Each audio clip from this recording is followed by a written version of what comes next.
अस्सलामुअलैकुम, वेलकम है आप सभी का इस नई वीडियो में। तो जेके बोस की गेस्ट पेपर्स की सीरीज़ हमारी यहाँ पे चल रही थी। इस बीच 10th वाले जो बच्चे हैं ये वीडियो उनके लिए रहने वाला है, क्योंकि इस वीडियो में मैं आपको क्लास 10th मैथमेटिक्स के चैप्टर वाइज कुछ इंपॉर्टेंट क्वेश्चंस बताने वाला हूँ, क्योंकि आपकी बहुत ज़्यादा डिमांड आ रही थी कि हमें चैप्टर वाइज इंपॉर्टेंट क्वेश्चन बता दीजिए। इससे पहले मैंने आपको ऑफिशियल जो क्वेश्चन बैंक था वो ऑलरेडी प्रोवाइड किया है, उस पर मैंने एक वीडियो भी डाला। आप देख सकते हैं 10th की प्ले हमारे चैनल पर, उस प्ले में आपको वो वाला वीडियो देखने को मिलेगा। फिलहाल आज हम चैप्टर वाइज कुछ इंपॉर्टेंट क्वेश्चंस को देखेंगे, जिन क्वेश्चंस को आपने स्किप नहीं करना है। आप क्या काम करेंगे, जो क्वेश्चंस मैं आपको बोलूंगा आप इन क्वेश्चंस को देखोगे, देखने के बाद आप इन क्वेश्चंस को प्रैक्टिस करने की कोशिश कर लोगे कि आप इनमें से कितने क्वेश्चंस कर पाते हो। ठीक, इन क्वेश्चंस को स्किप नहीं करना है, इनसे आपको पता चलेगा कि आपकी प्रिपरेशन कहां तक है और कितना आपको और प्रिपेयर करने की जरूरत है। तो एक एक करके हम सभी क्वेश्चंस को देखेंगे, चैप्टर वाइज क्वेश्चंस बता दूंगा।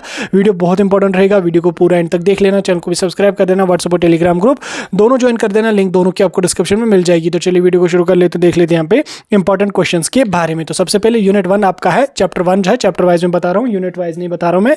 चैप्टर 1 आप लोगों का है रियल नंबर। तब रियल नंबर्स में से आप इन 3 क्वेश्चंस को देखें कि इन 3 क्वेश्चंस को आप अटेम्प्ट कर पाते हो या नहीं कर पाते हो। ये तीनों क्वेश्चंस बहुत इंपॉर्टेंट है। जैसे यहाँ पे आपका है prove the given number is irrational. ठीक, एग्जांपल √2, √3 और √5। ये क्वेश्चन आपका 1 मार्क्स में डेफिनेटली कि हर साल ये क्वेश्चन आपको 1 मार्क्स में पूछा जा सकता है, पूछा जाता है। तो आपने इन क्वेश्चंस को प्रिपेयर करना और बाकी 2 क्वेश्चंस को भी देखो कि आप इन क्वेश्चंस को अटेम्प्ट कर पाते हो। पढ़ना पूरा है, लेकिन इन क्वेश्चंस को आपने ज्यादा फोकस यहाँ पे रखना है। यूनिट 2 की अगर मैं बात करूं तो यूनिट 2 है पॉलिनोमियल्स। अब पॉलिनोमियल से मैंने 3 क्वेश्चंस यहाँ पे दिए हुए हैं, आप इन 3 क्वेश्चंस को यहाँ पे अप्लाई कर सकते हैं। जैसे यहाँ पे क्वेश्चन नंबर 2 है, prove and apply the division algorithm for polynomials. ठीक, इसमें पॉलिनोमियल्स की 1-2 एग्जांपल्स आपको दी गई होंगी, तो आपने उनको जो है यहाँ पे ट्राई करना है। और देन उसके बाद यहाँ पे प्रॉब्लम बेस्ड फैक्टराइजेशन की जो मतलब फैक्टराइजेशन वाला जो मेथड है, वहां से आपके क्वेश्चंस एक डेफिनेटली आपका पूछा जाएगा। फैक्टराइजेशन में फिर आपको कोई सा भी इक्वेशन दे देगी, उसमें आपको जो है वो फैक्टराइजेशन से उस पॉलिनोमियल को जो है वो सॉल्व करना पड़ेगा। यहाँ पे मैंने एग्जांपल नहीं दिए, लेकिन आप फैक्टराइजेशन मेथड को अच्छी तरह से पढ़ के जाना। पॉलिनोमियल्स में जो है वो फैक्टराइजेशन मेथड ही बहुत ज़्यादा इंपॉर्टेंट है। देन उसके बाद यहाँ पे जीरोज ऑफ क्वाड्रेटिक पॉलिनोमियल्स आपको आइडेंटिफाई करने पड़ेंगी। कोई सी भी इक्वेशन होगी जिसमें आपको क्वाड्रेटिक पॉलिनोमियल्स आइडेंटिफाई करने पड़ेंगे। इक्वेशन मैंने यहाँ पे नहीं लिखी है, क्योंकि इक्वेशन कोई भी पूछी जा सकती है, लेकिन जनरली अगर आपको मैं बताऊं तो आप उस चीज़ को प्रिपेयर कर लोगे। उसके बाद relationship between the coefficient and the zeros, ये भी आपको चेक करने को बोला जा सकता है, तो इसलिए इनको भी प्रिपेयर करके जाना। तीसरे चैप्टर की अगर मैं बात करूं तो तीसरा चैप्टर है यहाँ पे pair of linear equation in 2 variables. तब इसमें किस टाइप के क्वेश्चंस आपके इंपॉर्टेंट बन सकते हैं। जैसे यहाँ पे solve pair of linear equations using the substitution, elimination and cross multiplication method. ठीक, कोई सा भी पेयर एक लीनियर इक्वेशन का आपका दिया गया होगा, कोई सी भी इक्वेशन आपको एक दी गई होगी, उसमें उसको आपने सॉल्व करना होगा, या उसमें आपको सब्स्टिट्यूशन मेथड लगाना होगा, या आपको एलिमिनेशन मेथड बोला जाएगा, या आपको क्रॉस मल्टीप्लिकेशन मेथड यहाँ पे बोला जाएगा। ठीक, कोई सा एक मेथड बोला जाएगा। और अगर इनकी क्वेश्चन लॉन्ग आंसर टाइप में पूछा गया तो आपको तीनों मेथड्स बोले जा सकते हैं, लेकिन कोई एक मेथड तो डेफिनेटली आ जाएगा। तो तीनों मेथड्स को आपने प्रिपेयर करना है, उनको स्किप नहीं करना। देन उसके बाद यहाँ पे represent a system of linear equation graphically and interrupt it is solution. ठीक, कोई भी एक इक्वेशन दी गई होगी, आपने उसको ग्राफिकली रिप्रेजेंट करना है और उसके बाद सोल्यूशन उसका निकालना। ठीक, देन उसके बाद आपका ये इस टाइप के क्वेश्चन भी बन सकते हैं। जैसे यहाँ पे find whether a given pair of linear equation is constant, inconsistent और डिपेंडेंट। ठीक, सॉरी ये कंसिस्टेंट है, कांस्टेंट नहीं है। Find whether a given pair of linear equation is consistent, inconsistent और डिपेंडेंट। ठीक, कोई सी भी एक इक्वेशन आपको दी गई होगी, उसमें आपको बोलना है कि ये इक्वेशन कंसिस्टेंट है या इनकंसिस्टेंट है या डिपेंडेंट है। ठीक, इक्वेशन कोई सी भी होगी, मैंने वो मेंशन नहीं किया यहाँ पे, लेकिन आप इस टाइप के क्वेश्चंस को भी प्रिपेयर करके जाना। चैप्टर 4 की अगर मैं बात करूँ तो चौथा चैप्टर आपका है क्वाड्रेटिक इक्वेशंस। बहुत इंपॉर्टेंट चैप्टर है। इसमें यहाँ पे आपको क्वाड्रेटिक इक्वेशंस को आपने सॉल्व करना पड़ेगा, जिसमें आपका फैक्टराइजेशन मेथड भी बोला जाएगा, या कंप्लीटिंग द स्क्वायर मेथड होगा, या उसके बाद क्वाड्रेटिक फार्मूला लिखने के लिए बोला जाएगा। उसके बाद डेरिवेशन आपको क्वाड्रेटिक फार्मूला की लिखनी पड़ेगी। उसके बाद discuss the nature of root using the discriminant d = b² - 4ac। ठीक, इस तरीके के क्वेश्चंस आपको क्वाड्रेटिक इक्वेशंस में यहाँ पे बन सकते हैं। फैक्टराइजेशन मेथड पे जो है वो आप अच्छी तरह से प्रैक्टिस करना।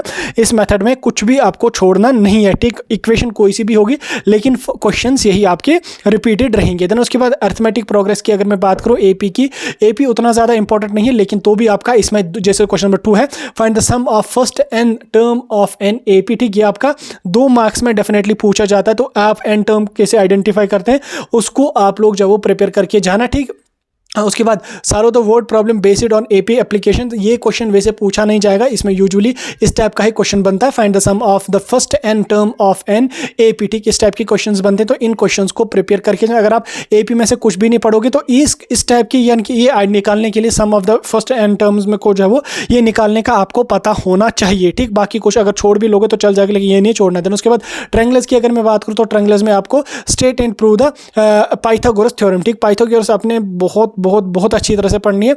लॉन्ग आंसर टाइप क्वेश्चन में ये क्वेश्चन डेफिनेटली पूछा जाएगा। देन उसके बाद state and prove basic proportionality theorem, जिसको हम थेलेस थ्योरम भी कहा थेलेस थ्योरम के नाम से भी जानते हैं, तो इस थ्योरम को भी आप प्रिपेयर करके जाएंगे। उसके बाद problem based on similar triangles, ठीक सिमिलर ट्रायंगल्स के बेसिस पे कुछ प्रॉब्लम्स आपको पूछी जाएंगी, तो आपने उनको भी प्रिपेयर करके जाना है, ठीक। वो आपको शॉर्ट आंसर टाइप क्वेश्चंस में डेफिनेटली पूछी जा सकती है, ठीक। अगले यूनिट की अगर मैं बात करूं तो अगला चैप्टर आपका है कोऑर्डिनेट ज्योमेट्री, ठीक। ज्योमेट्री में कौन कौन से क्वेश्चंस आपके बन सकते हैं, जैसे यहाँ पे draw and apply the formula for the distance between two points, ठीक। दो पॉइंट्स के बीच में डिस्टेंस होगी, उसको आपने निकालना पड़ेगा, जिसमें फार्मूला आपको लगाना पड़ेगा। तो कौन से फार्मूलाज लगते हैं कोऑर्डिनेट ज्योमेट्री में वो आपने पढ़े होंगे, उन क्वेश्चंस को पढ़ के जाना। तो इस टाइप के जो क्वेश्चन है इनको छोड़ना यहाँ पे नहीं है। उसके बाद नेक्स्ट क्वेश्चन आपका इस टाइप का भी बन सकता है, find the mid point of the line segment using mid point formula, ठीक। मिड पॉइंट फार्मूला पे अक्सर ज्योमेट्री वाले चैप्टर से क्वेश्चन पूछा जाता है, तो इस वाले फार्मूला को स्किप नहीं करना। देन उसके बाद drive and apply the formula for the area of A triangle in coordinate geometry, ठीक। एरिया ऑफ ए ट्रायंगल आपने निकालना पड़ेगा, ठीक, बहुत इंपॉर्टेंट है। तो इस टाइप के क्वेश्चंस को भी आपने स्किप नहीं करना है, ठीक। अगले चैप्टर की अगर मैं बात करूं तो अगला चैप्टर आपका है ट्रिग्नोमेट्री का। अब ट्रिग्नोमेट्री में मोस्ट इंपॉर्टेंट क्वेश्चंस यहाँ पे हैं। ट्रिग्नोमेट्री के जो है पहले 2-3 एक्सरसाइजेस बहुत ज़्यादा इंपॉर्टेंट है, उनको स्किप नहीं करना। जैसे यहाँ पे ट्रिग्नोमेट्रिक रेशोज पे यहाँ पे आपको आ सकते हैं, राइट एंगल ट्रायंगल पे बहुत इंपॉर्टेंट है। जैसे यहाँ पे ट्रिग्नोमेट्रिक आइडेंटिटीज बहुत ज़्यादा इंपॉर्टेंट है, ये डेफिनेटली आते हैं। Sine square theta plus cos square theta equal to 1, या 1 plus tan square theta equal to sec square theta, 1 plus cot square theta equal to cosec square theta. Then उसके बाद यहाँ पे ट्रिग्नोमेट्रिक आइडेंटिटीज के base पे आपकी यहाँ पे प्रॉब्लम्स पूछी जा सकती हैं, और पूछी भी जाते हैं, तो उनको भी स्किप नहीं करना। पहले 2-3 एक्सरसाइजेज जो है उनको पूरा का पूरा पढ़ के जाना, और पहली एक्सरसाइज जो इसकी है ट्रिग्नोमेट्री की वो मोस्ट इंपॉर्टेंट है, ठीक। वहाँ से डेफिनेटली कोई ना कोई क्वेश्चन यहाँ पे बनता है, तो उसको आपने स्किप नहीं करना है। अगले चैप्टर की अगर मैं बात करूं तो अगला चैप्टर यहाँ पे एप्लीकेशंस ऑफ ट्रिग्नोमेट्री, ये क्या था, इंट्रोडक्शन टू ट्रिग्नोमेट्री, और दूसरा यहाँ पे चैप्टर आपका है एप्लीकेशंस टू ट्रिग्नोमेट्री। इसमें यहाँ पे आप देख सकते हैं जैसे यहाँ पे आपकी जो प्रॉब्लम्स या आपकी प्रॉब्लम्स किस तरह से क्वेश्चन किस तरह से बन सकते हैं। Solve the height and distance problem involving angle of elevation and angle of depression. Angle of elevation और एंगल ऑफ डिप्रेशन के हिसाब से आपका क्वेश्चन यहाँ पे बनता है। देन उसके बाद यहाँ पे draw and apply the formula in real life application of trigonometry, ये भी इंपॉर्टेंट है, लेकिन उससे ज़्यादा क्वेश्चन नंबर 1 इंपॉर्टेंट है। तो इस टाइप के क्वेश्चन यहाँ पे इस वाले चैप्टर से डेफिनेटली बनते हैं, ठीक। कहाँ गया ये, हाँ ये हो गया यहाँ पे। उसके बाद यहाँ पे वर्ड प्रॉब्लम्स इन्वॉल्विंग इन ट्रिग्नोमेट्रिक एप्लीकेशंस, ये भी इंपॉर्टेंट है। तो इस टाइप की क्वेश्चंस को आप अच्छी तरह से प्रिपेयर करके जाना, खासकर पहली 3 एक्सरसाइजेस में से कुछ भी आपको छोड़ना नहीं है। ट्रिग्नोमेट्रिक जो रेशियोज हैं उनको अच्छी तरह से पढ़ना, ट्रिग्नोमेट्रिक आइडेंटिटीज जो है अच्छी तरह से पढ़ना, टेबल पूरी तरह से आपको बनाना आना चाहिए। बिल्कुल आसान सा एक मेथड उसका है, यूट्यूब पे देख लेना, वो टेबल वाला मेथड वो आसानी से आ जाएगा, 0 0 1 2 3 4 वाला वो आपको आ जाएगा, ठीक। उसके बाद सर्कल्स की अगर मैं बात करूँ तो सर्कल्स में यहाँ पे prove that the tangent to a circle is perpendicular the radius at the point of contact, ठीक। इस टाइप के क्वेश्चन इस सर्कल्स वाले चैप्टर से बनते हैं, और हर साल इस टाइप की क्वेश्चन ही आपको पूछे जा सकते हैं। देन उसके बाद यहाँ पे solve problems involving the length of tangent draw from the external point. External point वाला क्वेश्चन मोस्ट इंपॉर्टेंट है, और ये रिपीटेड क्वेश्चन हैं इस वाले चैप्टर से, तो इन क्वेश्चन को आपने स्किप नहीं करना है। मैंने प्रॉब्लम यहाँ पे नहीं दी है, लेकिन मैं आपको क्वेश्चन किस टाइप का बनेगा वो यहाँ पे समझा रहा हूँ, ठीक। आपको ये समझ आ गया तो आप खुद भी जो है वो उस चीज़ को कर सकते हो, ठीक। उसके बाद अगला यहाँ पे अगर हम कंस्ट्रक्शन की बात करेंगे तो कंस्ट्रक्शन में आपको किस टाइप के क्वेश्चन बन सकते हैं। जैसे यहाँ पे construct a tangent to a circle from the external point, या जैसे यहाँ पे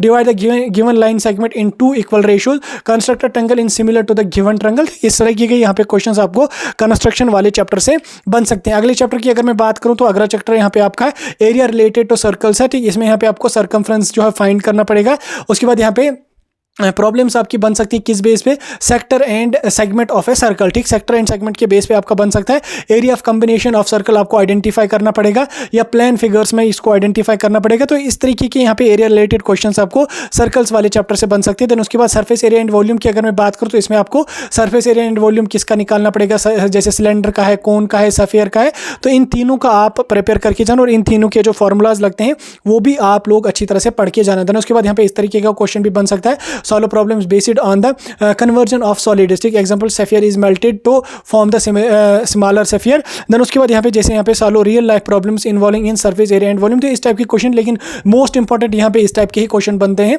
surface, find the surface area and volume of cylinder, find the surface area volume of cone sphere, तो इनको आपने प्रिपेयर करके जाना। स्टैटिक्स की अगर मैं बात करूँ तो इसमें यहाँ पे आपका mean, median and mode identify करने को बोला जाएगा। Construct and interrupt the histograms and cumulative frequency of curves. ठीक, इस टाइप के क्वेश्चन यहाँ पे इससे बन सकते हैं आपके।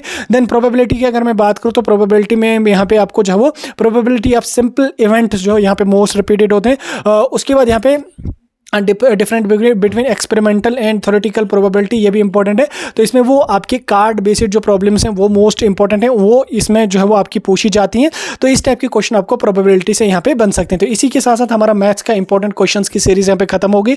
आई होप आपको पता चल गया। मैंने क्वेश्चंस नहीं दिए, लेकिन मैंने क्वेश्चन टाइप आपको समझा दिया, किस टाइप के क्वेश्चन यहाँ पे बनते हैं, क्योंकि मैथ है, यहाँ पे कुछ भी पूछा जा सकता है, लेकिन किस टाइप के क्वेश्चन पूछे जाते हैं वो मैंने आपको बता दिया, और किस टाइप के क्वेश्चन इंपॉर्टेंट है वो मैंने आपको बता दिया। अब अगर कोई डाउट है पूछ सकते हैं कमेंट।